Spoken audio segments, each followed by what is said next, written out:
Mesdames et messieurs, bonjour et bienvenue à vous dans cette émission, le rendez-vous de midi. La personne la plus sincère est celle qui est honnête dans ses paroles, dans ses actions.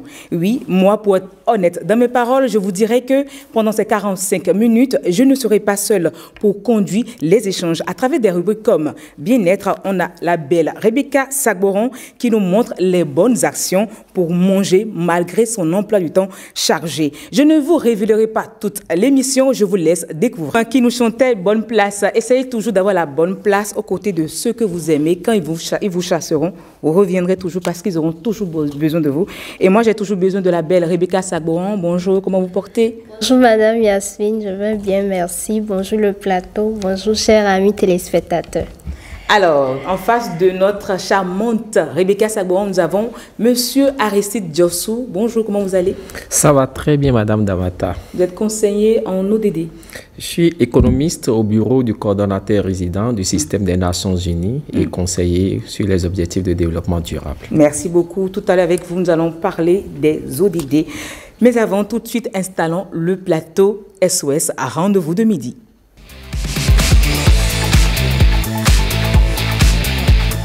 Salut le plateau, je suis Zanou Graxien. J'entends souvent parler des ODD. On nous a même dit qu'ils prennent fin en 2030. Ma question est de savoir c'est quoi les ODD et cela sert à quoi? Merci. Merci à vous, Zanou Gracien. J'ai mon expert qui rit déjà. Je suis sûre qu'il a déjà les réponses pour vous, Gracien. Alors, dites-nous, Monsieur Aristide Diossou, les ODD, c'est quoi? Alors, les ODD, c'est quoi? Pour bien comprendre cela, il faut se dire d'abord que les ODD font suite à un autre concept qu'on avait appelé les OMD. D'accord. Donc, les ODD sont nés à la suite du constat qu'on a fait sur la mise en œuvre des OMD, les objectifs du millénaire pour le développement. Donc, les ODD ont été adoptés par les pays membres de l'Organisation des Nations Unies, les 193 États, nations et peuples ont adopté les ODD le 25 septembre 2015, suite à l'Assemblée générale des Nations Unies. Donc, ça rentre dans un corpus qu'on appelle l'agenda 2030. Comme il a parlé tout à l'heure, ça termine en 2030. Oui. Donc, c'est l'agenda 2030 qui a adopté les ODD. Cet agenda 2030 est structuré autour de ce qu'on a appelé 5 piliers. 5 piliers qui sont la paix, les peuples, la planète, le partenariat et qu'est-ce que j'ai oublié? La paix, les peuples, la planète, le partenariat et les populations. Vraiment 5 piliers parce qu'on a 5 P. 5 P. 5 piliers structurés autour des 17 ODD. 17 ODD, qui chaque ODD est regroupé autour de ces 5 piliers. Je ne vais pas, enfin, si vous le permettez, quelques-uns. L'ODD 1 qui traite de la pauvreté, travailler à ce qu'il n'y ait pas la pauvreté à l'horizon 2030.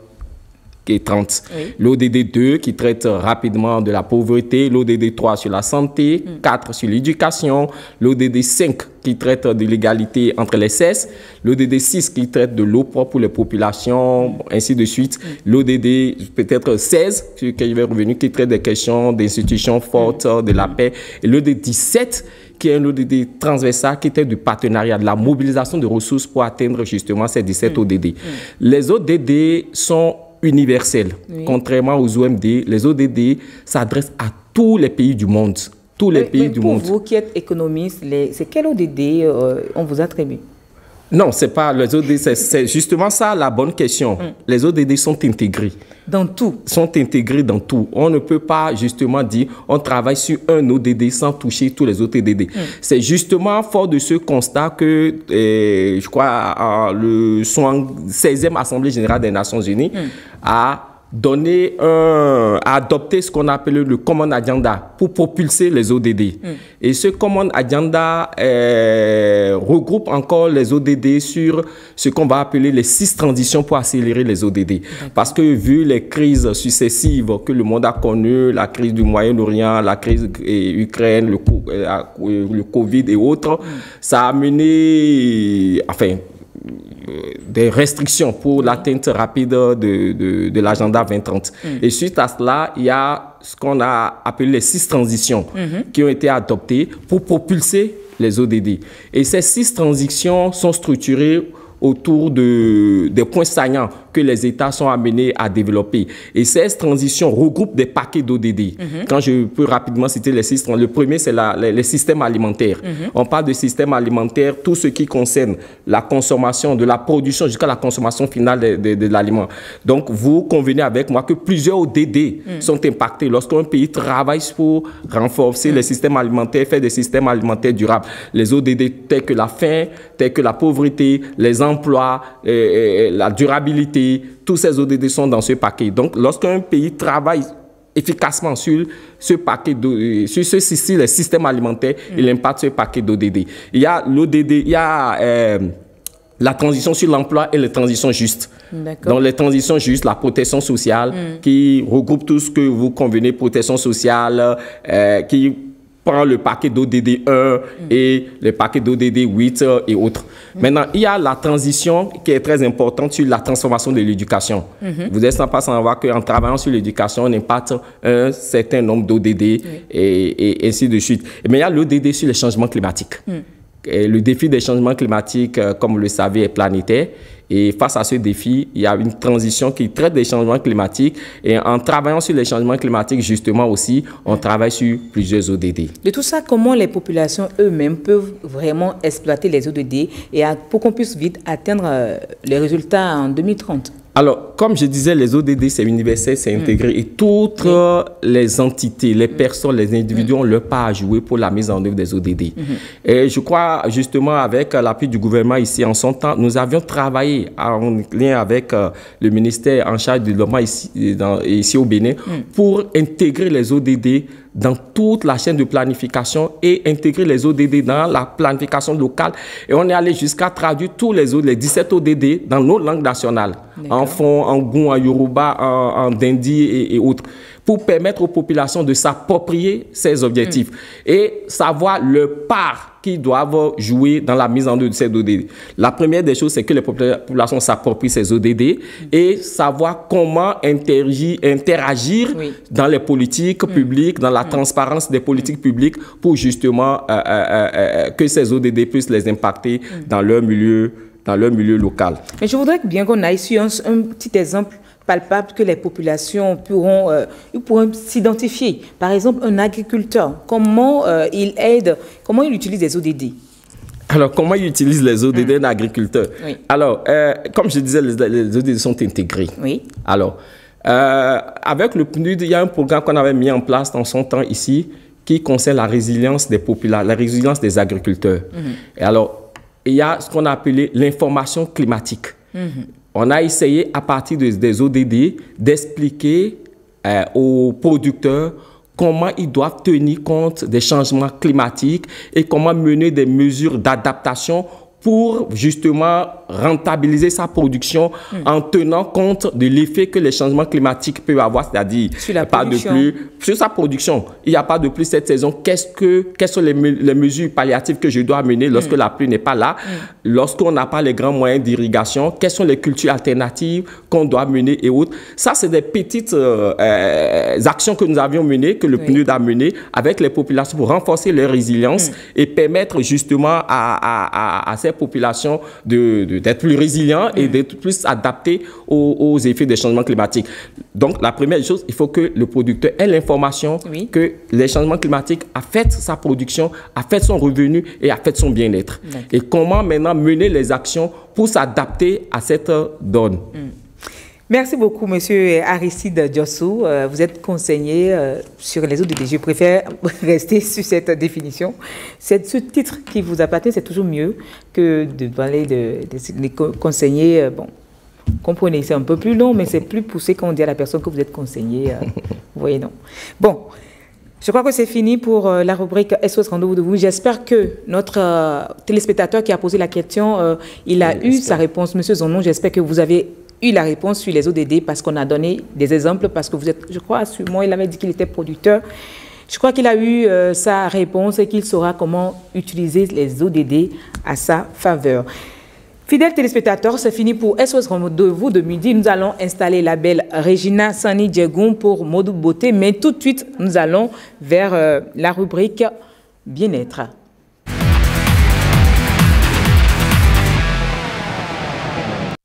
Et oui, dans Bien-être, nous sommes toujours dans les ODD, bien sûr, parce que c'est pas Rebecca Sabouan qui me dira le contraire. Tout à fait. Et c'est déjà quel ODD? C'est l'ODD qui parle des systèmes alimentaires. Santé et bien-être. Santé et bien-être. L'ODD 3.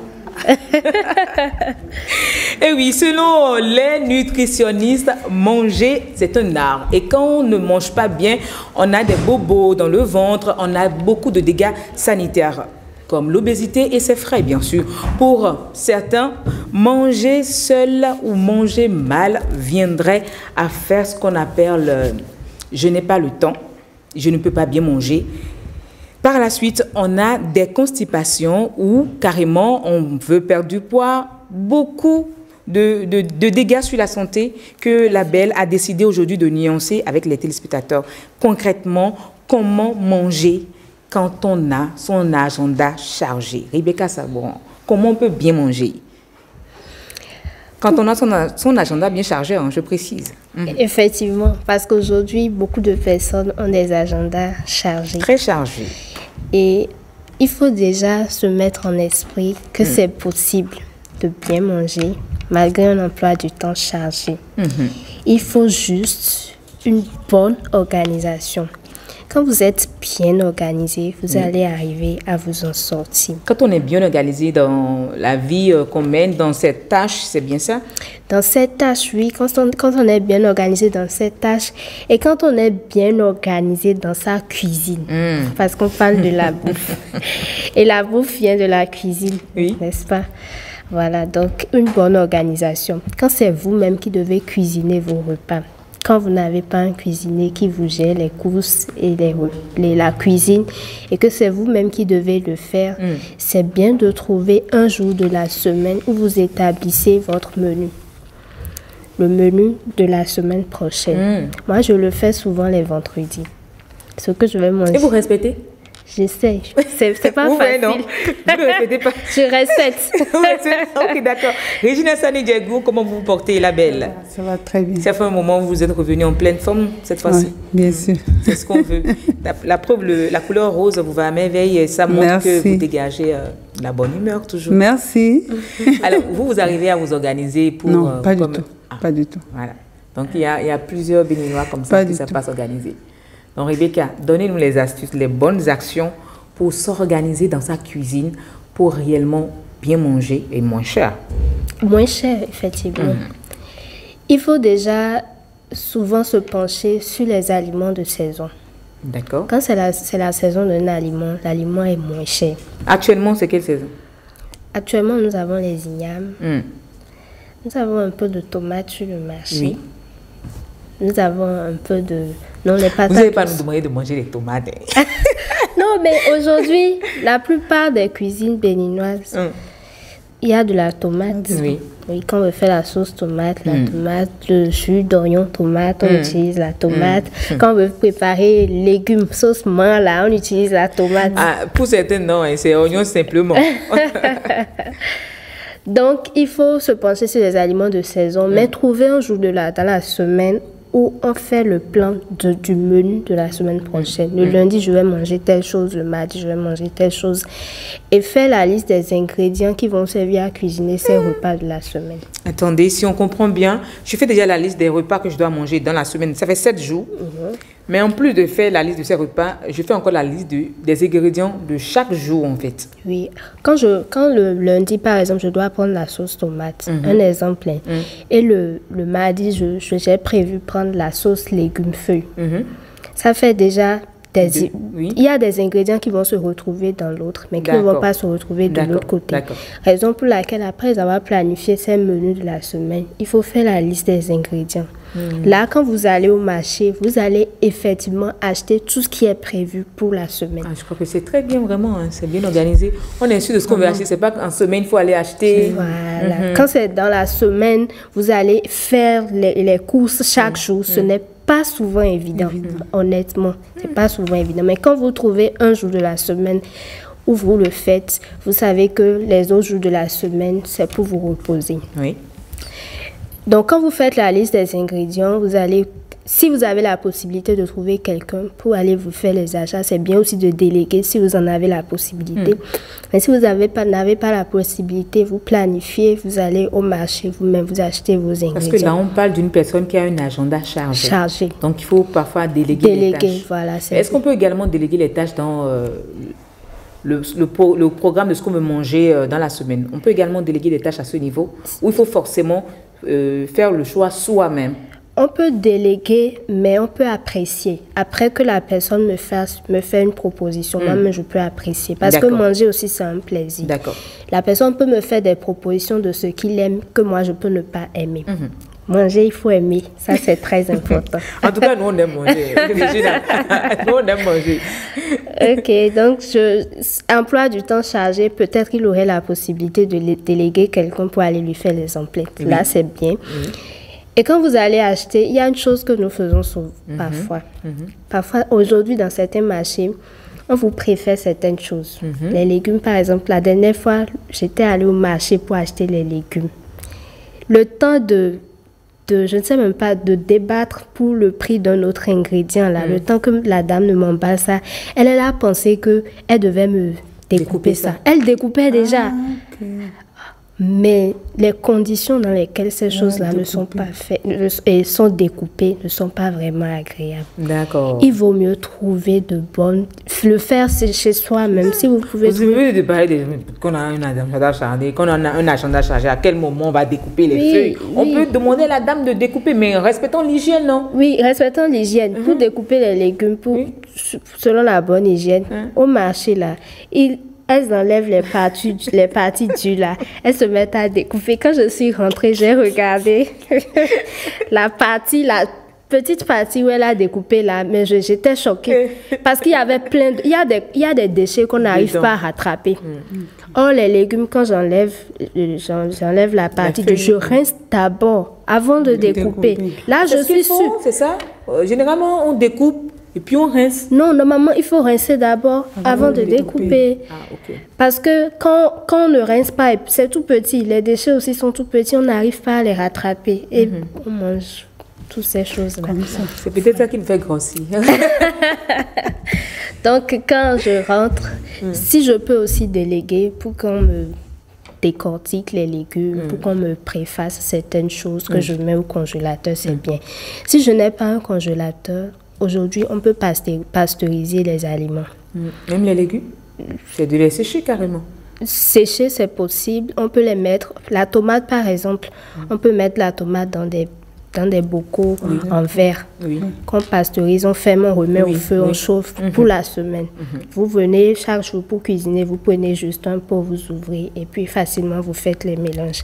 C'est des astuces qu'on peut adopter. Quand j'ai un congélateur, je peux faire une grande quantité, je mets les légumes, j'apprête mes légumes. Je peux même préférer des sauces.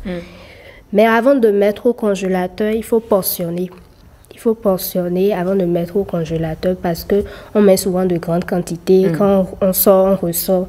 Ce ping-pong-là n'est pas bien pour la santé. Quand on sort un aliment du congélateur, il ne doit plus être remis. C'est pareil pour les boissons. Quand on sort ça, il faut forcément finir ça. Normalement, mais dans ce lot-là... Donc, quand on sort un aliment, c'est pas bon de remettre encore. Non, c'est pas bon de remettre. C'est ce que disent les nutritionnistes. Et nous, on suit ce que vous me donnez comme conseil. Oui, donc c'est pour ça que c'est bien de portionner. D'accord. Donc, quand je prends une boisson, je veux boire, je prends le petit verre où je mets ça dans de petites pots. Voilà, de petits pots, je mets au congélateur. Donc, si je prends le petit pot, le premier, ça ne me suffit pas. Je prends le deuxième. Faut pas exagérer aussi. Donc, c'est bien d'investir dans des bocaux de bonne qualité. Oui. Quand je crois qu'on en a sur le marché, à foison. Avec couvercle, avec couvercle. C'est pas bon de laisser ouvert non plus. Non, c'est pas bon de laisser ouvert. Mais le fait de conserver dans des bocaux en plastique, là, c'est bien? Pas trop bien. D'accord. Pas trop bien. Maintenant, quand c'est au congélateur, c'est mieux. On peut mettre en plastique dans le congélateur, c'est ça? Oui, c'est mieux. Maintenant, ça dépend des plastiques aussi. Et il y en a quand ils mettent au congélateur, quand ils mettent dans des plastiques au congélateur, ils ressortent. Et ça se décongèle, c'est directement au four avec les plastiques. C'est ça qui n'est pas du tout bien pour la santé. Voilà, donc il faut s'organiser réellement. Avec ce qu'on voit là, avec les papiers à l'huile, c'est bon de mettre ça. Les papiers à l'huile également dans le frigo. Ouais. Ce qui Et est à après, on peut l'écran, mettre ça directement au four. Pas vraiment coulé. Pour mettre un aliment au four, il vaut mieux choisir les ustensiles en verre. En verre, ok. Les verres qui résistent à une forte température de chaleur. Voilà. Ok, mais par contre, au frigo, on peut tout mettre. Au frigo, ça peut aller. Mais au chaud, au four, là, c'est pas vraiment indiqué. Maintenant, quand c'est déjà bien organisé, on en a tout mis dans le frigo, comment réellement faire des choix des aliments? Comment faire le choix de ce qu'on doit manger? Parce qu'il faut déjà bien choisir pour pouvoir aller au marché. Comment on fait le choix? Vous avez dit tout à l'heure les aliments de saison, mais comment je fais mes choix pour réellement trouver que ça c'est bien pour ma santé, ça c'est pas bon? Comment on fait le choix? Voilà, pour faire les choix, il faut souvent s'arranger pour avoir une assiette équilibrée. Donc, dans mon assiette, il doit y avoir des légumes, il doit y avoir des aliments protéinés, le poisson, la viande. Quand j'ai un emploi... Le poisson et la viande en même temps, ou le poisson? Le poisson ou la viande, ce sont des exemples que je donne. Voilà. Ah non, sinon on en voit qu'ils y mettent tout en fait. Ou la viande. La viande est là, le poisson est là, le fromage est là. C'est ça qui est... Et il y a encore d'autres accessoires. Oui. C'est où la viande. Et... quand j'ai un emploi du temps chargé, je dois savoir concocter mes repas pour ne pas régulièrement avoir faim. Quand par exemple, je m'assois, je sais que j'ai un emploi du temps chargé, je m'assois, je prends akassa piment. Avec du poisson. J'urine une fois là, c'est fini. Donc, je vais commencer à grignoter le reste de la journée. J'urine une fois, j'ai encore faim. Mais quand je sais que j'ai un emploi du temps chargé et je m'assois, je prends pâtes de maïs avec légumes et poissons. Là, ça bien un goût avec sauce d'arachide. Ça c'est ce que vous aimez apparemment. Ça charge pour la journée. Ok, sauce d'arachide avec un peu de légumes en plus. D'accord. Okay. Elles font souvent un peu de chayo à côté. Voilà, avec un peu de légumes. D'accord. La viande ou le poisson. Là, c'est vrai, vous êtes chargé. Vous buvez de l'eau, vous buvez de l'eau, vous buvez de l'eau. Même quand vous urinez, là, tout ne sort pas. Voilà. Mais quand vous avez un emploi du temps chargé, vous misez sur des aliments qui ne sont pas riches en fibres. La cassa, par exemple, c'est pas riche en fibres. Je ne dis pas de ne pas en consommer. Mais quand on a un emploi du temps chargé... Quand on n'a pas le temps pour les repas, vraiment, le repas qu'on doit prendre, il faut vraiment miser sur la qualité et la quantité. La quantité, voilà. Des repas riches en fibres surtout et contenant des protéines, des aliments protéinés. Donc le poisson, ce sont des choses qui vous bouent le ventre et qui ne vous donnent pas trop de calories aussi. Donc ça vous tient sur une longue durée. D'accord. Voilà. Merci beaucoup pour les astuces. Alors, qu'est-ce que vous conseillez pour éviter les tentations? Parce que tout à l'heure, vous nous avez dit que là, quand on a faim, on mange la cassa et après, on ne commence pas à grignoter. Comment éviter de grignoter? Pour éviter de grignoter, il faut bien s'organiser, bien manger consistant. Quand je dis manger consistant, là, c'est pas qu'il faut prendre une tonne de pâtes et dire bon, que parfois même on fait des concours des meilleurs mangeurs de pâtes.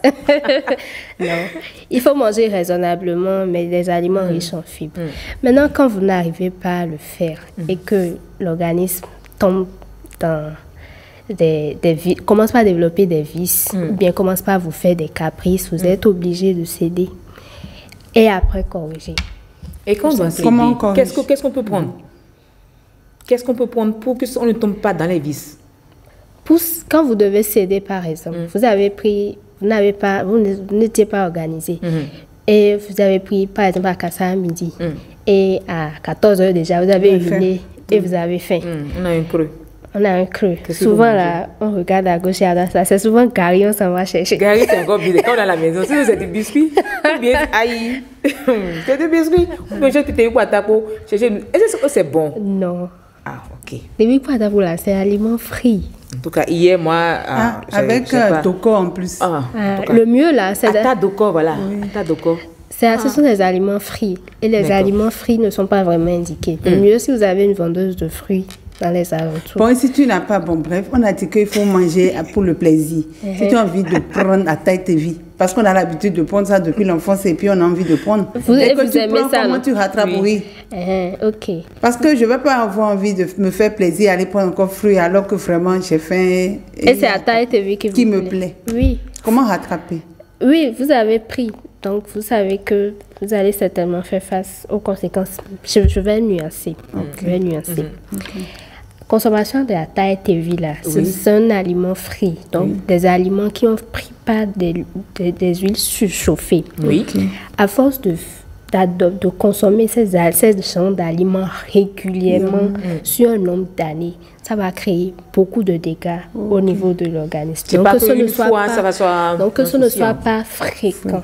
Maintenant, pour rattraper, c'est que vous allez apporter beaucoup de légumes. Ok, d'accord. Pour atténuer. Peut-être que le repas du soir, on prend de la salade. Ok. On ne peut pas encore regarder le plafond la nuit. Et de la salade là, c'est pas. Non, salade là, c'est pas salade qu'on fait encore et puis on s'en va chercher vinaigrette. Bien armée, bien chargée. Attends, si on fait salade comme un vinaigrette, c'est qu'on annule ce qu'on prend, c'est ça? Non, ça dépend de la vinaigrette. Bon, oui, si c'est chargé, on annule. On met la proportion vinaigre, sel. Un peu d'huile, oui, ça c'est bon. Oui, c'est bon, non? Oui, ça c'est bon. Bon, si on a envie de prendre vraiment vinaigrette avec mayonnaise, là, le mélange qu'on vend là, quand tu prends ça, c'est que tu annules l'effet de la salade. Ça c'est bien chargé encore. Oui, je sais. Si tu annules l'effet, c'est ça. Non, pas que vous annulez, mais vous apportez aussi trop de gras à votre organisme. Donc c'est comme si vraiment j'ai rien fait, c'est ça. Oui, j'ai apporté des légumes et j'ai encore annulé l'effet. C'est difficile, hein, en tout cas. Mais il y a des vinaigrettes. Si vous aimez la vinaigrette qu'on fait avec mayonnaise, moutarde et tout, vous pouvez adopter la vinaigrette à base de yaourt nature, par exemple. Oui, c'est vendu? Non, vous le faites vous-même. Vous prenez du yaourt nature, un peu de citron, un peu d'huile. Un peu d'huile. Je pense que le problème, c'est là, en fait. Ce qui fait qu'on mange beaucoup mal, c'est qu'on n'a pas le temps de faire tout ça. Quand on s'organise, on arrive à le faire. On nous a donné des astuces. Faites le programme de tout ce que vous mangez. Faites un calendrier. Même si on fait le calendrier, c'est le jour-là qu'il faut préparer ça. Non, on va pas non, c'est ça qu'il dit. Justement, quand vous... Les feuilles, vous pouvez également laver vos feuilles que vous mettez dans le frigo. Conserver dans le frigo. tout ça. On peut conserver ces aliments dans les bocaux. Une journée, c'est ça? On prend une journée pour faire le tout dimanche. Ça. Et puis, dans la semaine, vous êtes free. Quand vous rentrez, vous faites juste des mélanges ou bien vous chauffez juste. Moi, je vais faire l'exercice. Franchement, on en a besoin. Ça va donner vraiment envie de bien manger. Ah là là, ça donne bien envie de manger. Régine a essayé déjà. Non, je voudrais que m'invite un jour pour écouter à ces repas. Il y a une chose. Il y a une chose. Vous avez fait l'expérience. Ça n'a pas donné. En fait, moi, j'ai l'impression que ça ne donne plus le même goût, en fait. Non, j'ai fait l'expérience. Oui, bon, en fait, et 3 jours après, je n'ai plus le même goût. Donc, au congélateur. Oui. Quelle sauce? Non, c'est même pas ça, c'est les légumes là. Non, mais est-ce que c'est au congélateur qu'il faut mettre les légumes? Carottes, ça dépend des légumes. Pré-cuit, c'est vraiment pas bien cuit. Hein, j'ai mis ça, mais quand je voulais prendre 3 jours après, j'ai pas au congélateur, oui, ce n'est plus la même texture. Si vous voulez avoir des légumes crus, si vous êtes obligé de les faire au jour le jour. Même pour ça, moi, j'ai fait l'expérience, les carottes par exemple, ou du haricot vert. Oui, je les découpe au réfrigérateur. Merci, ça reste longtemps. Ça maintient la texture. C'est la quantité que je veux. Au réfrigérateur. Oui, au réfrigérateur. Ça, par contre, je le fais. Mais ce que je ne fais pas, c'est de mettre en portion parce que je sors, je fais rentrer, je fais rentrer. Mais là, j'ai compris que c'est pas bien. Mais tu ne mets pas en portion, c'est ça? Non, je ne mets pas en portion. C'est l'erreur que moi je commets et je crois que c'est ce qu'il faut corriger. Et il y a une chose qu'on fait souvent aussi, qui parfois on préfère des sauces qu'on met au congélateur. Dès qu'on ressort bien congelé, là, on met au feu directement. Non, on attend. Bon, souvent, moi, j'attends que ça se fasse. Quand on est pressé, on le fait. En fait, avant de sortir de la maison, j'enlève du congélateur et je mets au réfrigérateur. Et quand je reviens... Non, quand on oublie de le faire avant de partir. Bon. Pour le moment, je n'ai pas encore oublié. Encore que je ne fais pas beaucoup ça. Je me rappelle que quand on était encore enfant, on le faisait. Oui, dès qu'on sort du congélateur, mais... C'est souvent dans ces genres de cas que les sauces perdent souvent leur bonne saveur. Oui. Quand on ne respecte pas le processus de dégénération. Par contre, quand moi je sors ça, je mets au réfrigérateur le soir, je sors et je chauffe et je prends. je remets encore le reste au congélateur. Même erreur. Le lendemain ou 2 jours après, je me rends compte que ça n'a plus de goût. En fait. Justement, voilà. Donc, il faut portionner et respecter, ne pas décongeler et congeler encore. Merci beaucoup, Rebecca Je vous en Sabon, prie. toujours ravissante. Merci Et vous restez beaucoup. avec nous pour découvrir ce que va nous Je pense que proposer. D'accord. Les boîtes, là, c'est l'idéal, non? Les boîtes qui sont à l'écran. Oui, oui. C'est l'idéal. Oui, c'est l'idéal. Ok. Vous allez en point, c'est fini. Elle a pris, c'est fini. Merci beaucoup. Tout de suite, fidèles téléspectateurs, on passe à Mode Beauté.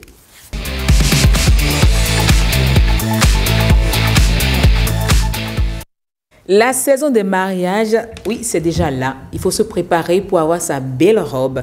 Mais comment choisir sa robe selon sa morphologie? C'est ce que nous propose Regina Sani Diegoun. Bonjour à nouveau. Oh, bonjour, la belle Plaisir de Yasmine. vous avoir pour nous parler des robes de mariage. Oh oui, parce que c'est la saison des Vous voulez mariages, marier c'est la qui, en saison fait? d'amour. Parce que le choix de la thématique, c'est vrai que c'est la saison, mais vous voulez marier qui? Bon, déjà que toi, tu es déjà mariée. Je ne sais pas si... Voilà, c'est pour ça que je pose la question. Vous voulez marier qui?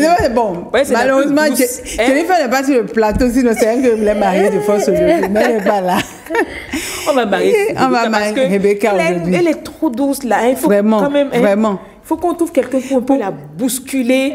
Quelqu'un pour Quelqu'un pour... apprécier la douceur. Oh là là, ouais, ça c'est vrai. Voilà, donc... Et c'est les robes, là, déjà, reflètent cette douceur. Ça donne envie. Ah, bien. ça donne envie. De se marier. Tout à fait. Mais je crois que ce qu'on va faire, on va d'abord faire un petit rappel des morphologies des femmes. Ok, d'accord. Là, c'est ça qui va Ouais. mieux édifier les femmes, je pense. D'accord. Voilà, de manière générale, on l'a déjà dit plusieurs fois sur le plateau, on peut catégoriser en 4 de manière générale. Morphologie A. Oui. Est-ce que je dois donner les caractéristiques pour que les téléspectateurs puissent se rappeler? Bon, Morphologie pas- A, oui. c'est... Je crois qu'à l'écran, ils vont comprendre déjà. Ok, d'accord. Morphologie A, c'est les hanches bien développées. Par contre, le tour d'épaule n'est pas développé. D'accord. Morphologie V, c'est le contraire. Le tour d'épaule est bien développé, mais les hanches ne sont pas développées.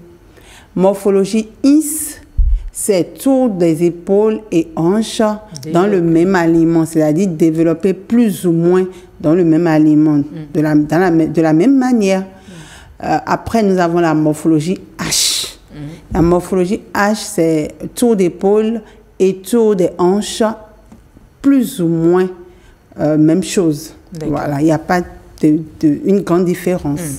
Voilà les 4 grandes morphologies. C'est vrai qu'on ajoute souvent la morphologie 8, mais la morphologie 8 vient de la morphologie IS. D'accord. C'est une femme avec une morphologie IS, mais ronde.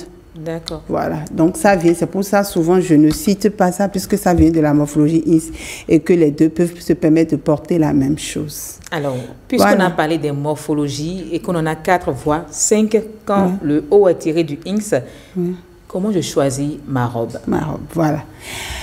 Pour les gens qui ont une morphologie V et les femmes avec une morphologie H, elles doivent choisir à peu près la même robe de mariée. HV, hein? HV. HV, elles doivent aller sur les robes princesses. Ok. C'est découpé déjà au niveau de la taille et le reste va en ovale. Pourquoi? Parce que l'ovale va camoufler le manque de fesses, le manque de forme au niveau de la hanche et tout. Et ça va les valoriser, voilà. Alors que par contre, les femmes avec morphologie A, IS, peuvent se permettre de porter les robes princesses comme ce que portent déjà la morphologie V, la morphologie H. Mais en plus, elles peuvent se permettre de porter les robes sirènes, c'est-à-dire les robes qui dessinent la forme, pas les robes qui vont en ovale. Voilà, ça c'est un exemple qu'une morphologie IS peut porter, une morphologie A. Celle à l'écran a une morphologie IS. Vous voyez que la robe la valorise parfaitement. Oui. Celle qui a une morphologie A aussi peut porter, mais celle qui a une morphologie V ne peut pas se permettre de porter ça parce qu'on remarquera en même temps qu'elle n'a pas une belle forme. Voilà. Alors qu'on veut jouer sur ça et être belle, quoi.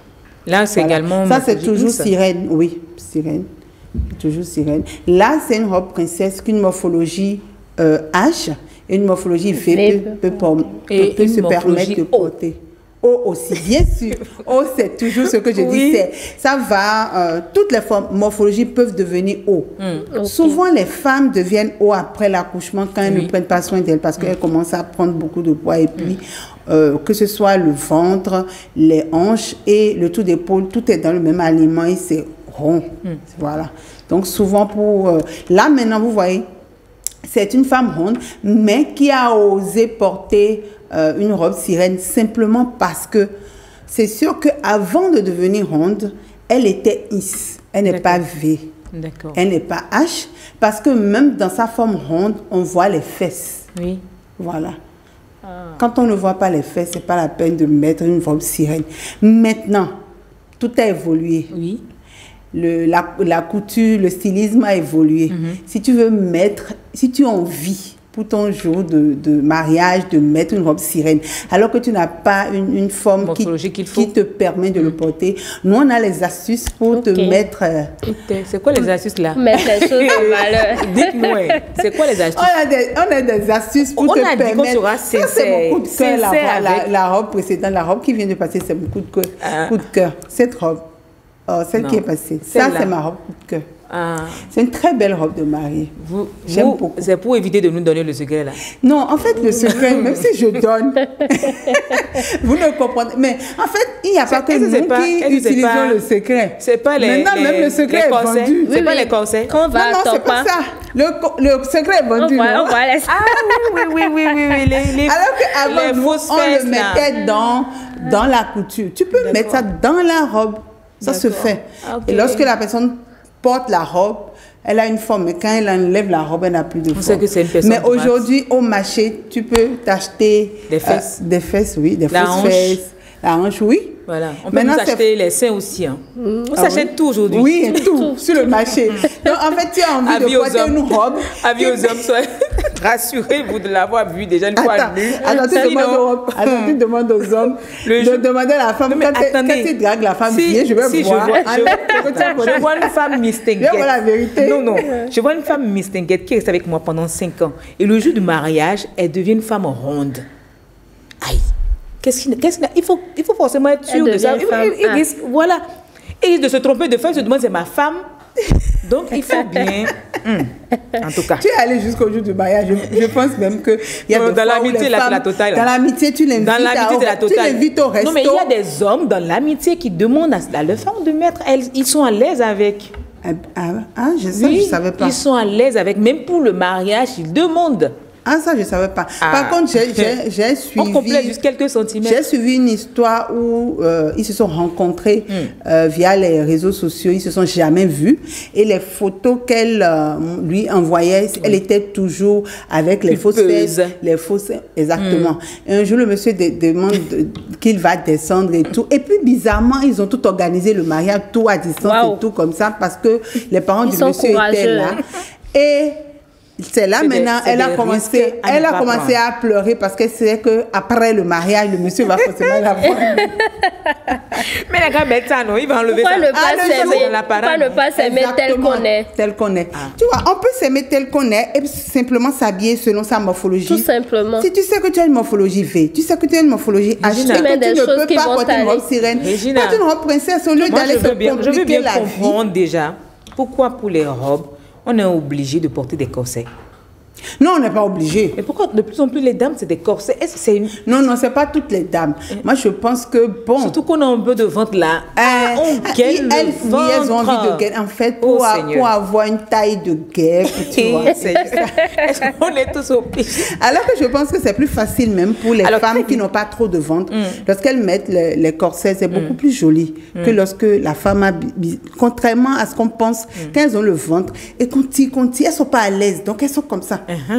Or, quand tu n'as pas le ventre, tu es à l'aise, même quand tu portes un corset. Alors, quelques conseils, ce qu'il faut éviter pour sa robe de mariage. Déjà, tu as déjà commencé par le corset. Quand tu as trop de ventre, ce n'est pas la peine de vouloir gainer le ventre. pour le jour de ton mariage. Au risque de t'étouffer, de tomber, mais peut-être même le jour-là. Donc, tu peux porter... C'est quand les côtes vont s'arracher derrière là. Quand tu fais couper une robe coupée à la taille ovale, le ventre est dedans, dans l'ovale, et tu respires, tu es à l'aise. Est-ce que cette robe-là n'est pas jolie? Elle a du ventre, ça va rester là. On n'a pas besoin de... Enfin, on n'a qu'à se mettre au sport au lieu de chercher la facilité et vouloir compenser par gagner le ventre au point de ne pas pouvoir respirer. On peut veiller sur l'alimentation. Voilà.